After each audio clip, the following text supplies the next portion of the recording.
Part 1. Her words that still haunt me. Please, take me with you.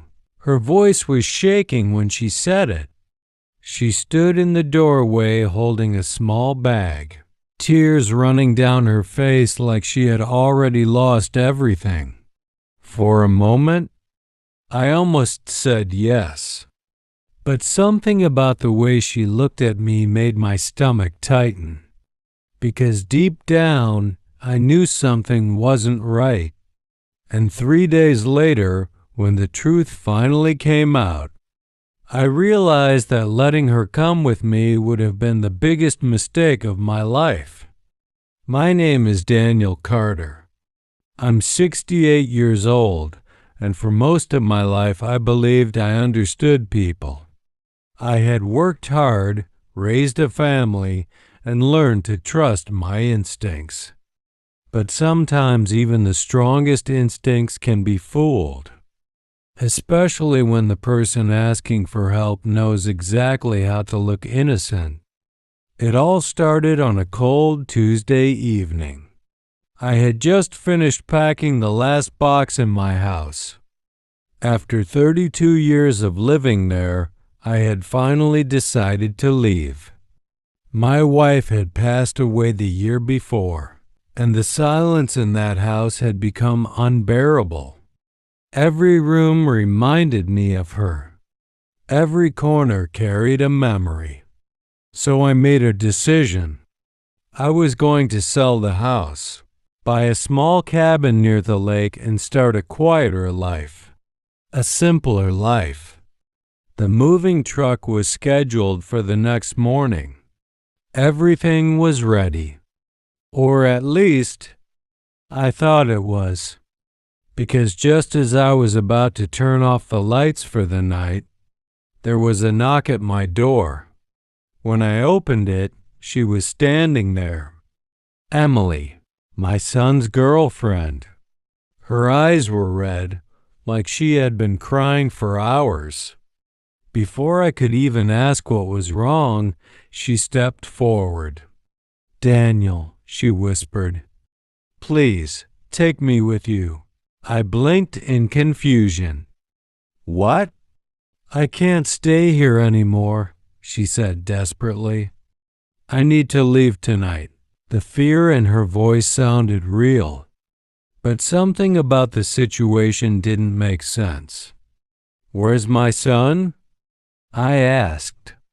She hesitated. Then she said something that made my heart skip. "He doesn't know I'm here." That was the first moment my instincts told me something was wrong. But what I didn't know yet was that her arrival at my door that night wasn't random. It was part of something much bigger. And the truth behind those tears would shock everyone. If you enjoy emotional stories filled with shocking twists and powerful life lessons, make sure to subscribe and turn on notifications so you don't miss the next part. Because in part 2, I discovered why she was really begging me to take her with me. And it had nothing to do with escaping. Part 2, the story she told me. For a few seconds, I just stared at her. "Emily, what are you talking about?" I asked. She stepped inside quickly and looked over her shoulder like someone might be watching her. "Please close the door," she whispered. Something about the urgency in her voice made me uneasy, but I shut the door anyway. She placed her small bag on the floor and wiped her eyes. "I had nowhere else to go," she said quietly. "Where's my son?" I asked again. She hesitated. He left." "Left where?" "I don't know," she said. Her answer came too quickly, too rehearsed. But before I could question her further, she started crying again. "He's been different lately," she said. "Different how?" "Angry, secretive. He barely comes home anymore. I crossed my arms. And that makes you show up at my house asking to leave town with me? Emily looked down. I heard you were moving away tomorrow, she said. Yes, to the lake cabin. That caught my attention, because I had only told 2 people about that plan. My real estate agent and my son. How did you know that? I asked. She looked up at me. My boyfriend told me. Of course he did. My son had always shared everything with her. Still, something felt off. You said he doesn't know you're here, I reminded her. She nodded. He can't know. Why not? Emily looked terrified. Because if he finds out, he'll come looking for me. Now my instincts were screaming. Why would he do that? Her voice dropped to a whisper. Because he thinks I know something. I felt a chill run down my spine. Know what? She shook her head quickly. I can't tell you yet. That answer only made things worse. Emily, I said firmly, if you want my help, you need to start telling the truth. She looked like she was about to speak, but then something happened that made both of us freeze. Headlights suddenly flashed through the living room window. A car had just pulled into my driveway. Emily's face turned white. No, she whispered. My heart started pounding. Who is that? But before she could answer, the car door outside slammed shut, and a moment later, someone knocked on my front door. 3 slow, heavy knocks.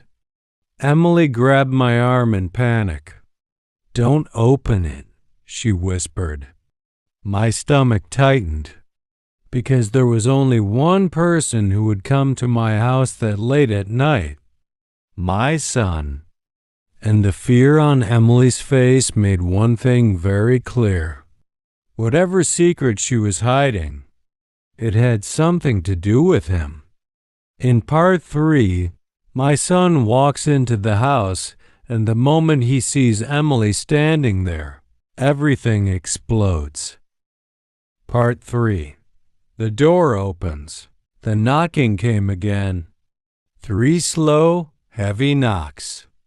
Emily's fingers tightened around my arm.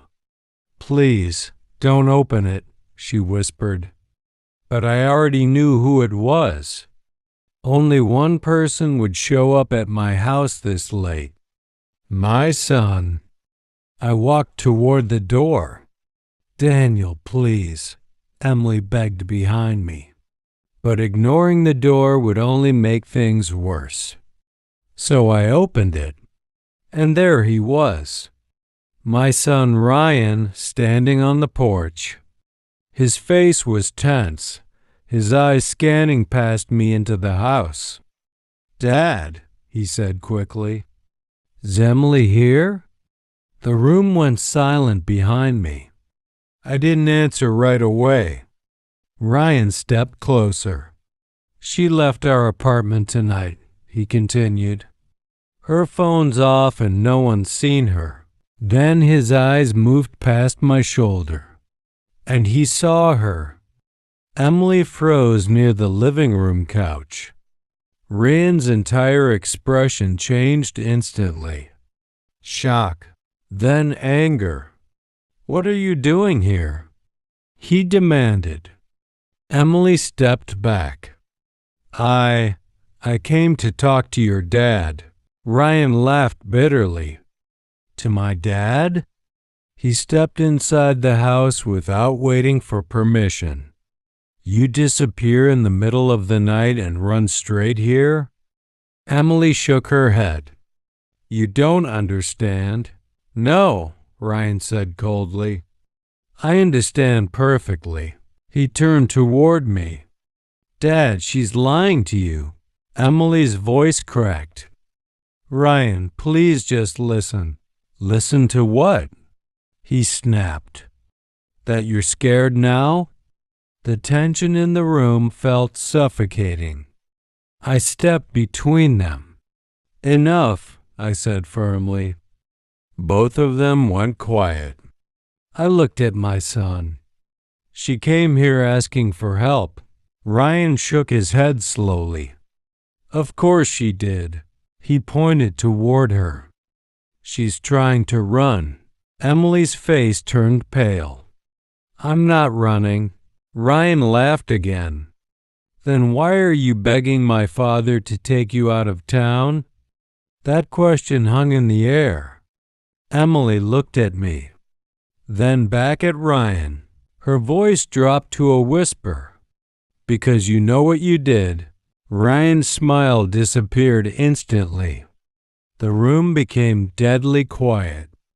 I looked at both of them. What is she talking about? I asked.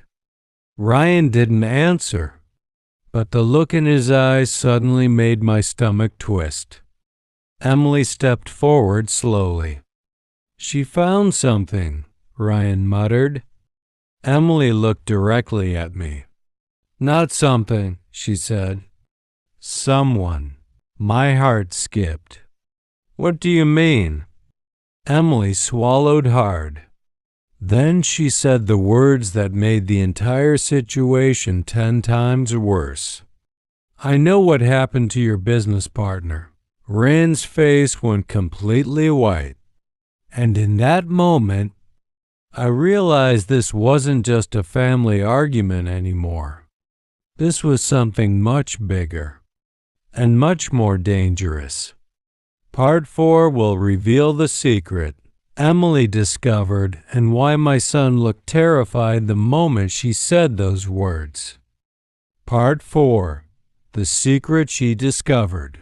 The moment Emily mentioned my old business partner, Ryan's face turned completely pale. For a second, none of us spoke. Because the name she had just brought up wasn't something our family talked about anymore.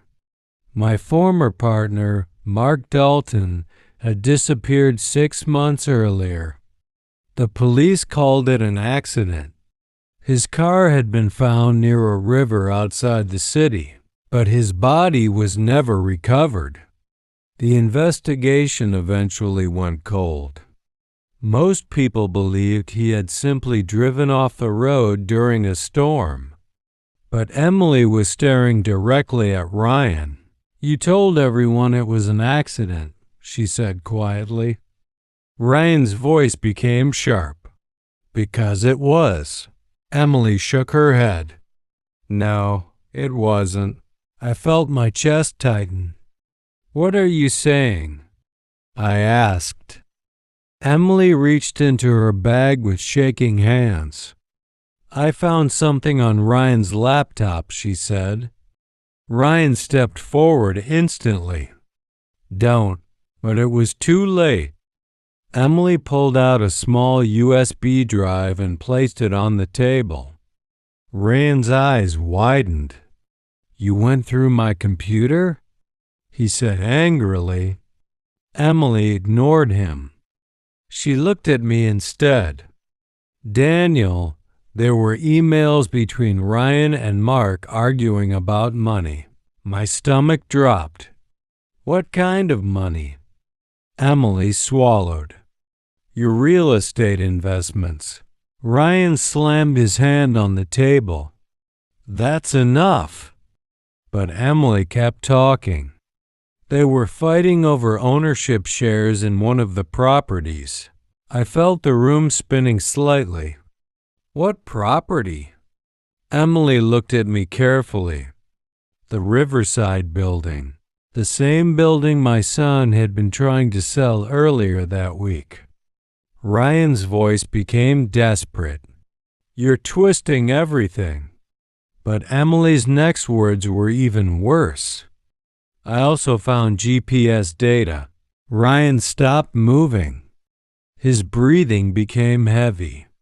Emily continued quietly. Ryan's phone was at the river the night Mark disappeared. The silence that followed was unbearable. I looked at my son, Ryan, but he wouldn't meet my eyes. Instead, he stared at Emily. "You should have stayed quiet," he muttered. Emily stepped backward. I was scared. Ryan laughed bitterly. "Now you're more than scared." My heart started pounding.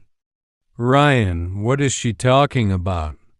For the first time since he arrived, my son finally looked at me, and the expression on his face made my blood run cold. Because it wasn't anger. It wasn't panic. It was something worse. Regret. Then Ryan said something I never expected to hear from my own son. "You shouldn't be involved in this, Dad." The way he said it sent a chill down my spine, because suddenly I realized something terrifying. Emily hadn't come to my house just to ask for help. She had come because she believed her life was in danger. And judging by the look on Ryan's face, she might have been right. Part 5 will reveal the shocking truth about what really happened the night Mark disappeared. Part 5. The night everything went wrong. The room felt colder than before. I stared at my son, trying to understand what I was hearing. "Ryan, tell me this isn't true," I said quietly. But he didn't answer. Instead, he kept looking at the USB drive sitting on the table. Emily's voice trembled. "I didn't want to believe it either," she said. Ryan laughed bitterly. "You shouldn't have looked." Emily shook her head. I was trying to understand what was happening. Ryan turned toward her slowly. "And now you do." I stepped forward. "No, we're not playing games anymore." Both of them looked at me. "Ryan, did you meet Mark that night?" He hesitated. Then he sighed. "Yes." The word hit me like a punch. "You lied to the police," I said. Ryan rubbed his face. "I didn't lie. You said you hadn't seen him in weeks." "I hadn't." "Until that night." Emily whispered, "You followed him." Ryan looked at her sharply. "I didn't follow him." "Then why was your phone at the river?" she asked. Ryan's jaw tightened. Because he knew she was right. Finally, he sat down heavily in the chair. "That night," he said slowly, "Mark called me." "What did he want?" I asked. "Money." I frowned. "What money?" Ryan looked directly at me. "The money he believed you owed him." My stomach twisted. "That partnership ended years ago." Ryan nodded. "That's what you thought." Emily listened silently as Ryan continued. "He had documents," Ryan said. "Documents showing he still owned a small percentage of several properties." My mind raced. "That's impossible." "That's what I told him," Ryan said. "But he threatened to take everything to court. The investors, the buildings, the entire business." Suddenly the situation made terrible sense. "What happened at the river?" I asked quietly. Ryan closed his eyes for a moment. "We argued," Emily whispered. "And then?" Ryan shook his head. He slipped. The room froze. "What?" I asked. Ryan looked at both of us. "I swear I didn't push him." Emily stared at him. "But you left." Ryan didn't deny it. "Yes." "You just left him there?" she said in disbelief. Ryan's voice cracked slightly. I panicked. The silence that followed felt unbearable. Then Emily asked a question none of us wanted to hear. Did you see him fall into the water? Ryan hesitated, and that hesitation said everything. No, he admitted. I didn't see what happened after he slipped. My heart started pounding again. So Mark might still be alive? Ryan shook his head slowly. I don't know. Emily stepped back. That's why I was scared, she whispered. Ryan looked at her. You weren't scared. You were going to tell the police. Emily didn't answer, but the look in her eyes confirmed it. Ryan stood up suddenly. And that's why you came here tonight, he said. To hide. Emily's voice broke. I wasn't hiding. You were running.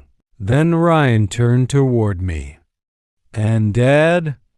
You need to decide something right now. My chest tightened. Decide what? Ryan pointed at Emily. Are you going to protect her? Or are you going to protect your own son? The question echoed in the room, and I realized something horrifying. No matter what choice I made, someone's life was about to be destroyed. Part 6 will reveal the shocking decision I made and why it changed everything. Part 6. The decision no father wants to make. Ryan's words hung in the air like a storm about to break. Are you going to protect her? Or protect your own son? I looked at him for a long moment. Then I looked at Emily. Both of them were waiting. But the truth was, the choice Ryan thought he was giving me wasn't real, because there was only one thing that mattered. The truth. I took a slow breath. Neither, I said. Ryan frowned. What? I'm not protecting anyone, I continued calmly. I'm protecting the truth. The room fell silent. Ryan stared at me like he couldn't believe what he had just heard. You're choosing her over me? He said angrily. No, I replied. I'm choosing what's right. Emily lowered her eyes, clearly shaken. Ryan paced across the living room. You don't understand what you're doing, he said. If the police reopen the case, they should, I interrupted. Ryan stopped walking. You're my son, I said quietly. But if something happened to Mark Dalton, the truth has to come out. Ryan shook his head slowly. You think they'll believe me? That it was an accident? They will if it's the truth. Ryan laughed bitterly. You're naive, Dad. Then he looked at Emily. You really think telling him everything was going to save you? Emily's voice trembled. I just didn't want to be part of this. Ryan stepped closer to her. You already are. I stepped between them again. That's enough. Ryan looked at me with anger I had never seen in his eyes before. You're going to call the police, aren't you? I didn't answer. Because he already knew. Ryan stared at me for several seconds. Then something unexpected happened. His anger slowly disappeared. And in its place, I saw something else. Fear. Real fear. He ran a hand through his hair. You don't understand, he said quietly. What? Ryan looked at the floor. That night, Mark wasn't alone. My heart skipped. What do you mean? Ryan lifted his head slowly. There was someone else there. Emily and I exchanged a confused look. Who? I asked. Ryan hesitated. Then he whispered the name, and the moment I heard it, my blood turned cold. Because the person he mentioned wasn't a stranger. It was someone from our own family. Part 7 will reveal who was really at the river that night, and why the truth is far worse than we imagined. Part 7. The name that changed everything. The room felt like it had frozen in time. Ryan finally looked up and whispered the name. Claire. Emily gasped softly. Claire. My daughter. Ryan's sister. For a moment I thought I had misheard him. That's impossible, I said. Ryan shook his head slowly. She was there. Emily looked completely stunned. Claire wasn't even involved in the business, she said. That's what everyone believed, Ryan replied. My heart was pounding now. Start explaining, I said firmly. Ryan sighed heavily. That night when Mark called me, he didn't just threaten me. He threatened Claire too. Why? I asked. Ryan walked to the window and stared out into the dark street. Because Claire had signed something. My stomach twisted. What kind of document? A property agreement. Emily looked confused. But Claire doesn't own anything. Ryan turned around. She didn't know what she signed. I felt a wave of anger rising inside me. You used your own sister? Ryan shook his head quickly. No. I asked her to help me with paperwork for one of the properties. Emily whispered, and she trusted you. Ryan nodded slowly. But Mark found out, he said. He threatened to expose everything.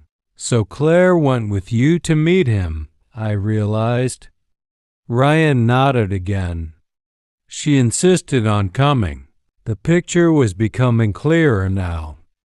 And when Mark confronted you both, I said. Ryan's voice dropped. They started arguing. Who did? Emily asked. Claire and Mark. Ryan ran his hands through his hair. It got heated. Mark said he was going to sue both of us. Emily whispered. Then what happened? Ryan swallowed hard. Claire pushed him. The room went silent. I stared at him. What? Ryan closed his eyes briefly. He lost his balance and slipped near the riverbank. Emily covered her mouth. Oh my God! I felt like the air had been knocked out of my lungs. You're saying Claire caused the fall? Ryan nodded slowly. But it was an accident. And then you left him there?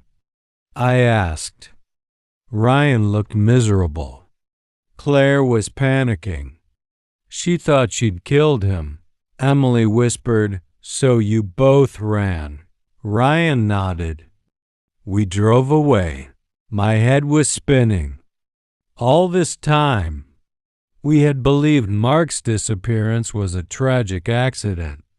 But the truth was much more complicated. Emily finally spoke again. That's why you were so scared, she said. You weren't protecting yourself. Ryan shook his head. I was protecting Claire. The silence in the room became unbearable. Because now the situation was even worse. It wasn't just my son involved anymore. My daughter's life could be destroyed too. Ryan looked at me desperately. Now you understand why this can't go to the police. Emily looked at me as well. Waiting. Part 8. The Voice from the River. Daniel, it's Mark. For a moment I thought my heart had stopped. Ryan's head snapped toward me. Emily stared with wide eyes. "Who is it?" she whispered. I slowly put the phone on speaker. "Mark," I said carefully. The voice on the other end sounded weak, but unmistakably real. "Yes, it's me." Ryan's face drained of color. "That's impossible," he muttered. The phone crackled slightly. "I know this must sound strange," Mark said, "but I need you to listen." My hands were shaking. "Where are you?" There was a pause.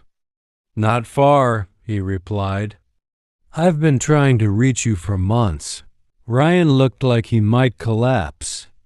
"You're supposed to be dead," he whispered. Mark let out a tired laugh. "Trust me." I came close. Emily stepped closer to the phone. "What happened that night?" she asked. Another long silence followed. Then Mark spoke slowly. "I slipped." Ryan closed his eyes. "I didn't see what happened after," he said quietly. Mark continued. "The river current carried me downstream. I felt a chill run through my body. I hit my head on a rock," he said. "When I woke up, I was in a small fishing town miles away." Emily looked confused. "Why didn't you call anyone?" Mark sighed. "Because I didn't remember who I was." Ryan's eyes widened. "Amnesia?" "Yes," Mark said. "It took months before I remembered everything." The room fell silent again. "So now you know the truth," Mark continued. "No one pushed me into the river." Ryan slowly sank into a chair. The tension that had filled the room began to fade. But Mark wasn't finished. "There's another reason I called tonight," he said. My stomach tightened again. "What is it?" Mark's voice became serious. "Someone else has been asking about you." Ryan looked up. "Who?" Mark hesitated. "The investors from Riverside Plaza." My chest tightened. "What about them?" "They've been looking for the ownership documents," Mark said. "And they're planning something big." Emily frowned. "What kind of plan?" Mark's voice dropped. "They're trying to take the building." Without either of us knowing, Ryan stared at the phone in disbelief. "You're saying the real problem wasn't our fight?" Mark replied quietly. "No, the real problem is about to begin." The call suddenly ended. The room was silent again. Ryan looked at me. Emily looked terrified. And I realized something important. The nightmare we thought had ended had only just begun. The next part will reveal what the investors were really planning and why all of us might lose everything. Part 9. The truth about the investors. For several seconds after the call ended, none of us spoke. The silence in the room felt heavier than before. Ryan was the first to move. "That doesn't make sense," he said. "What doesn't?" I asked. Ryan stood up and began pacing. "The investors," he said. "They've been pushing to buy Riverside Plaza for weeks." Emily frowned. "But that's normal, right? Investors buy buildings all the time." Ryan shook his head. "No, not like this." He turned to me. "Dad, you remember the contract they wanted you to sign last month?" I nodded slowly. "They wanted full redevelopment rights and majority ownership," Ryan added. My stomach tightened. That's how partnerships usually work. Ryan stopped pacing. No, they wanted control. Emily looked confused. What's the difference? Ryan picked up a folder from the table. The contract said they'd control management decisions. I suddenly understood. And once they control management, they control everything, Ryan finished. Emily whispered, including the profits. Ryan nodded. But that's not the worst part. He flipped open the folder. There was a clause buried deep in the contract. What clause? I asked. Ryan looked directly at me. If the current owners become involved in a legal investigation, the investors automatically gain full control of the property. The room went silent. Emily slowly realized what that meant. You mean, if the police reopen Mark's case? Ryan nodded. They take the building. Everything suddenly made sense. The pressure, the rushed negotiations, the sudden interest in the property. They weren't just investing. They were waiting for something to go wrong. Emily whispered, they were hoping someone would be blamed for Mark's disappearance. Ryan nodded slowly. And once that happened, they'd own Riverside Plaza. I sat down heavily. So the real trap wasn't between you and Mark. Ryan looked grim. It was between us and them. Emily looked at both of us. So what do we do now? Ryan answered quietly. We talk to Mark. I nodded. Tomorrow. Emily looked nervous. And if the investors find out he's alive? Ryan's expression turned serious. Then they lose everything. For the first time that night, hope appeared in the room. Because if Mark Dalton was alive, the entire plan against us would collapse. But there was still one thing bothering me. I looked at Ryan. Why did Mark wait until now to call? Ryan frowned. I don't know. And that question kept echoing in my mind. Because something about Mark's story didn't feel complete. And deep down, I had a strange feeling the truth was still hiding somewhere, waiting to be revealed. Part 10 will reveal the final twist and the real reason Mark Dalton disappeared that night. Part 10, the truth behind her tears. The next morning, Ryan and I drove to the small fishing town Mark had mentioned on the phone. Emily stayed behind at the house, still shaken by everything that had happened the night before. For most of the drive, none of us spoke. Too many questions were still unanswered. When we arrived at the harbor, we immediately spotted him. Mark Dalton. Alive, older, thinner, with a scar above his eyebrow. But definitely alive. Ryan stopped walking. I thought you were dead, he said quietly. Mark gave a tired smile. I almost was. We sat at a small wooden table near the dock. For a moment, we simply looked at each other. Years of business history, friendship, and betrayal hanging in the air. Finally, I spoke. Mark, you said the investors were planning something. Mark nodded. They were. Ryan leaned forward. What exactly? Mark sighed. Before the accident, those investors approached me privately. My chest tightened. What did they want? To sell them my ownership share. Ryan frowned. But you refused? Mark nodded. They offered me millions. So why didn't you take it? I asked. Mark looked directly at me. Because they weren't just buying the building. Rand's eyes narrowed. They were planning to bankrupt the entire company. The words hit like thunder. Emily had been right to panic.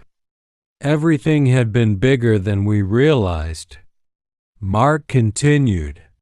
They wanted control of Riverside Plaza because it sits on land worth far more than anyone knows. Ryan whispered. The underground rail expansion. Mark nodded. They had insider information. If they had succeeded, they would have made tens of millions. Ryan leaned back slowly. So the fight at the river? Mark sighed. That was just bad timing. You slipped. Yes. And when you disappeared, they used the opportunity to pressure us into selling, I finished. Mark nodded again. But now that I'm alive, their entire plan falls apart. Ryan finally relaxed for the first time since the nightmare began. The investors would lose everything. The trap they had carefully built had collapsed. But something still bothered me. I looked at Mark. One thing doesn't make sense. What? He asked. Why call now? Mark smiled slightly. Because last night, someone tried to buy my silence again. Ryan frowned.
Who?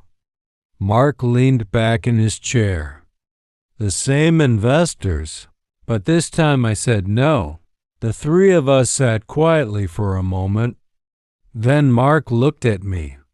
You raised a good son, Daniel. Ryan looked embarrassed. I made mistakes. Mark nodded. But you told the truth, and sometimes that's enough to fix everything. Later that evening, when we returned home, Emily was waiting at the door. The moment she saw Mark step out of the car, tears filled her eyes again. But this time they weren't tears of fear. They were tears of relief, because the truth had finally come out, and the danger she had been so afraid of was finally over. I smiled quietly to myself, thinking back to the moment she had stood in my doorway the night before, begging me, please, take me with you. At the time, I thought her fear was about my son, but now I understood the truth. She wasn't trying to run away. She was trying to protect all of us. And sometimes, the truth behind someone's tears can change everything.